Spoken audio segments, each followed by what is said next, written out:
Yes, sir. What has to happen tonight? Two questions twinned. What does Hillary Clinton need to do tonight in order to basically shut this race down? And what does Bernie Sanders need to have happen in order to keep this race alive? I'll take the second first. He's got to show that he can play in states other than his neighboring states or states where there's a homogeneous population.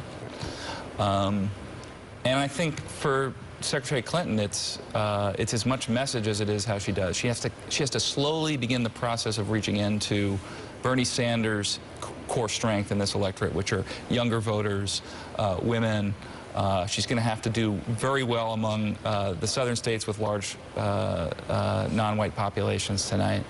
But she's got a very different challenge than Senator Sanders is, and she's got the lead and she's got the ability to begin wearing him down over time.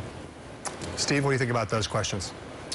I think Mike's right. I mean, if I were the Clinton campaign, I'd be beginning to think about how do I go get some of those disaffected Republicans who are horrified at the prospect of Donald Trump, and how do I speak a little bit more to the high school educated white male and to the constituencies within the Democratic Party that Donald Trump might be able to reach into, and try to kind of cut that off early before Donald Trump sort of gets there.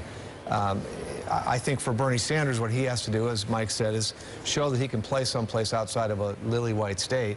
You know, Nevada was still 70% white. He did better there, but he's got to really start to perform with African Americans and Hispanics if he's going to make this race competitive, and he needs to start doing it right now. Guy raising a lot of money. He's only on TV in a handful of the states voting today. She's on TV with paid ads everywhere. He raised $41 million this month. Where should he start spending his money going forward? Well, I mean, you know, where and how? My own view is that a strategy where you say we think we can win here and we think we can win there and maybe over here is not really a strategy to win. It's a strategy to kind of lead a movement and be a protester.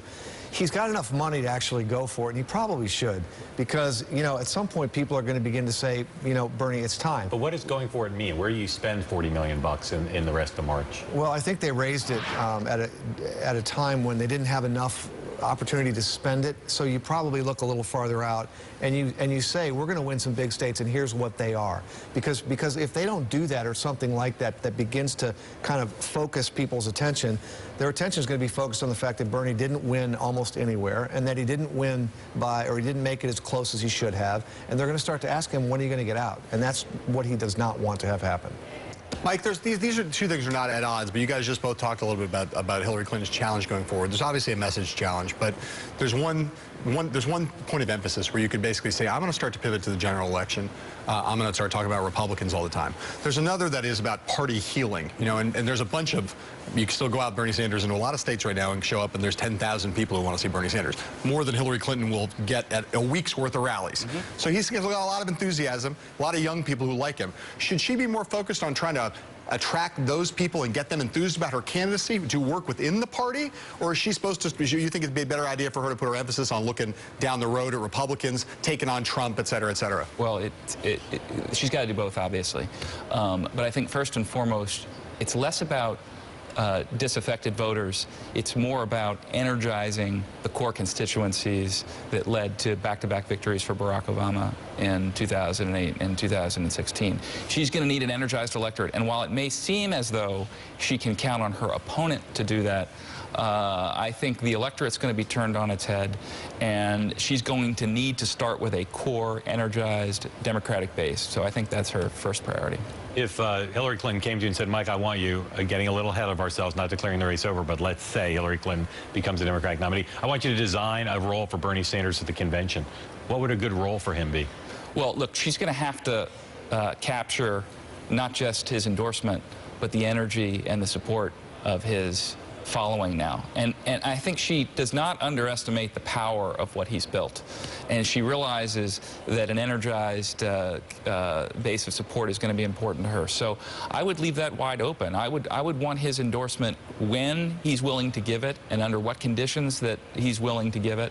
And I would want him not just lending my name to the cause, but lending my energy and my support and my following to the cause in the fall. Real quick, if Bernie Sanders wins the races where he's competing right now, Oklahoma, Minnesota, Colorado, Vermont, Massachusetts, wins all 5, is this race still a dogfight?